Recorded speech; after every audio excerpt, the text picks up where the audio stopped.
This is a masterpiece that's going to inform the planning, budgeting, and growth economics of this country.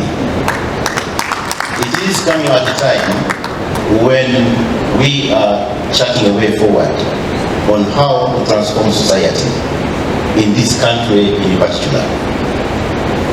Government has just come with a program of parish development model where we think we should be able to transform society from largely peasant subsistence economy, 39% of the population, to market economy.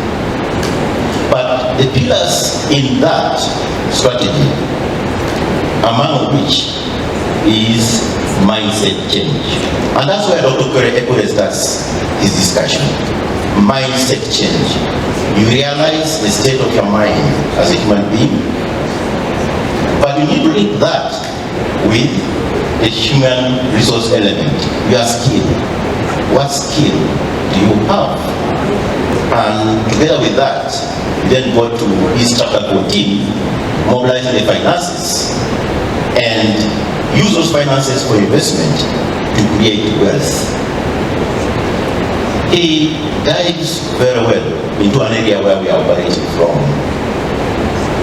In fact, I might have to ask the Economist Minister of Finance, each one of them, to try to give an idea about his own original thinking about how to change society.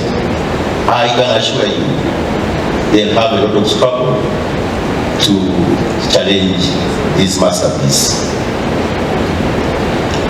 In this book, which starts with mindset change, the need for someone to realize that I must change in order to improve my status quo. It is something that calls on you to say that this kind of situation cannot continue. In the same way, there must be a mechanism, there must be a way you relate with the people on the basis of the skill that you have to develop an idea within yourself in order to see how best you need to change, you need to transform, you need to do things differently and be able to create wealth. A contribution by each of us put together builds up to a bigger goal, which is the growth of nations. Adam Smith said, there's one division of labor. There are plumbers, there are economists, there are accountants, there are doctors, and so on and so forth. There are entrepreneurs, and so on and so forth. Dr. Ocailap in his book mentions that Professor Asibo told him to read 4 books, but he forgot the 4th. He went straight away in the quest for knowledge to read the 3 books, and he confesses that having read the 3 books, his life changed forever. The 3 books had relevance. The 3 books had relevance to his life because he realized that the status quo cannot change. Again, in his book, he started small and grew big. In economics, that is what we call patient capital. He started in an office in Umi town, 3 bedrooms. One was a theater, one was his consultation room, the other I think was acting as a resting place for the patient after he has operated the patient. 3 rooms.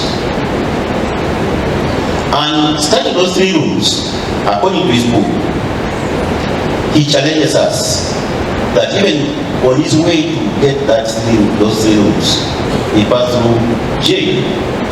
I think there must have been somebody very ambitious who wanted to stop you. And I think in your book, Undeterred, you mentioned that you are not undeterred even when you went to jail. He came out from jail went to these 3 rooms and started the 3 rooms. And now out of the 3 rooms, because of the mindset change that he had, the conviction he had to change personally on his field, he has built ultra-modern orthopedic center based, I think even maybe challenging my Mulago Hospital. Because my lifetime story with Dr. Kure also, besides being an OB of Teso College, of course that's a powerful school that all of you know, is when my mother had extreme arthritis on one of his legs, on one of her legs. I brought her to Mulago about 7 or 8 years ago. Of course, the people of Mulago did all the surgery they did on the knee to scrap off, I don't know what to call it in medical terms. They scrapped it off, I think they removed the natural knee. It was a terrible thing. And then they drove in a very long nail, about 6 inches or something like that, to try to hold the bones together after that surgery. The rest is history. The old woman was wailing, mourning, and whatever, all night, after leaving Mulago. She was injected a number of painkillers. I don't know how many metric tons of Panadols and painkillers she took. To cut a long story short, I said no. I think let me try Dr. Kure. I normally call him in short Opioid. Opioid Nateso is an extremely high-level intelligent person, equal to none almost in his own grade. So no, the limitations of description cannot go there. So I took my mother there. To cut a long story short, Dr. Kure, jokingly, he likes operating and joking and laughing. He said that she should be okay. First thing I'm going to do, I'm going to remove this nail. It's one of the things introducing pus, an infection into this old woman's leg. And the old woman is in perpetual pain. After a 3.5-hour surgery in Umi orthopedic pit there, the mother came out from the theater. For the first time, she was smiling, even when the pain for surgery was there. And Dr. Kure said, Toto, you'll be okay. As I speak today, the old woman goes to the garden to supervise the digging and planting of granules, which is her favorite, and she's singing all glory to Dr. Kure. Dr. Kure even gave her a donation of a walking chair.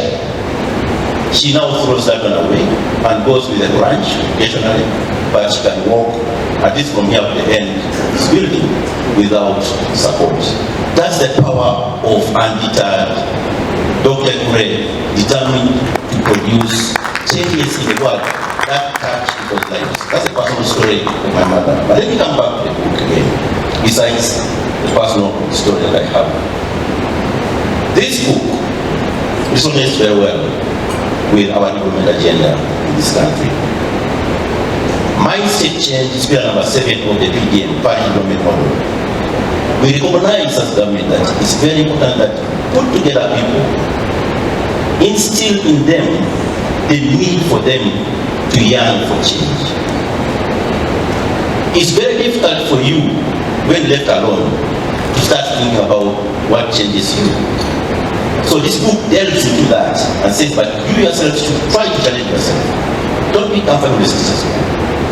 And under pillar 7 of the PDM, we think when we group people together, tell them to form enterprises and circles through which financial assistance, stimulus under pillar 3 will come to you to improve your lives and change your lives.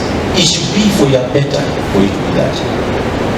Dr. Kure links pillar number 3, financial inclusion, with pillar number 7, mindset change, using pillar number 4, human development, in order to transform society. How relevant did Mr. Kure think about this? I think it should have been an architect of my PDM model. Thank you very much, Dr. Kure, for this very important and powerful message of linking the pillars of PDM in a relevant way, in a practical way, from a human being perspective.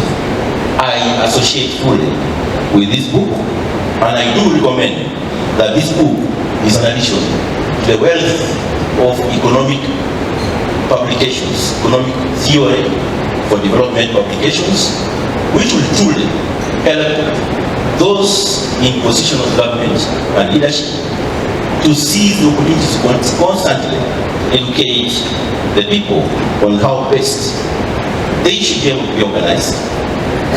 They need to tap into their talent, use the various organizational arrangements that they have at their disposal in order to harness the potential. Invest the money. It touches a lot about what you often do when you get money. Wealth is not money alone. Yes, money is necessary as part of the equation for you to invest wisely in order to multiply it, in order to get wealth. In doing that investment, you should be mindful about not eating everything, or else you become perpetual beggars. In fact, these days I find it easy to discuss with people in the village because they come at times that now this thing is finished, the thing maybe the time is finished, so I don't know money here. I said no, but there is PDM. It's there for you. Are you a member of a circle? Go to Katina there and join the circle. Why do you beg at this point in time? I may be unpopular one of these days because I'm not afraid of being a beggar, but I think inspired by the PDM model and what it intends to do and organizational arrangements that are there put by government, it is possible for us to move people away from the beggar my neighbor policy and from disturbing each of you. I'm sure each of you has got a different story about the experiences you have about people who are needy, who come to you, but otherwise they are able to orient. It should not be that society perpetually is like that, particularly in this country. There are a lot of things that we can do together. I do not want to turn this commentary into a lecture, but I want to turn it into some inspirational thinking that's coming through for us to think through as we go through this book and be able to pick lessons that are put in black and white here and try to inspire society right from our neighborhoods, right from our families. Instill the culture of thinking through what's better for them when they work together, each on the basis of their skills. Galvanize capital, invest, put that money to produce. When we are growing, and this is my last part of the explanation, you see clearly that when you visit an uncle, he will not give you money, he'll give you a hen. And now it's resonates in my mind, reading through this book, that hen is meant to give you the beginning capital. And indeed, some of us, after holding that hen for some time, you of course produce a chicken. When the chicken gets 10 or 15, you exchange for a goat. A sheep would prefer it. After some time, that goat multiplies. You go to a cow. After that, the cows multiply. And that becomes the generation of wealth. Practically from literally no money, but using the available natural resources around you in order to harness what you can do better in a simple way to create wealth. And actually, by giving the chicken, you are saving. The same culture, not cash, but just saving. It lives, grows, gives you the things. And the same goes for crops. Same goes for forestry, you are in Nema. Same goes for fish in the lake. Same goes for many natural resources. Same goes for gold, but gold is depletable. That one requires higher things. The good thing about this, the book also ends that while you are creating wealth, you must pay attention to environmental and social issues, because sustainable environmental practices are the ones that will make you continuously earn that wealth in perpetuity. How I wish all of us could read this book in detail, and I do commend this book to all of us and discern lessons for transformation of society. I beg to submit for God and my God.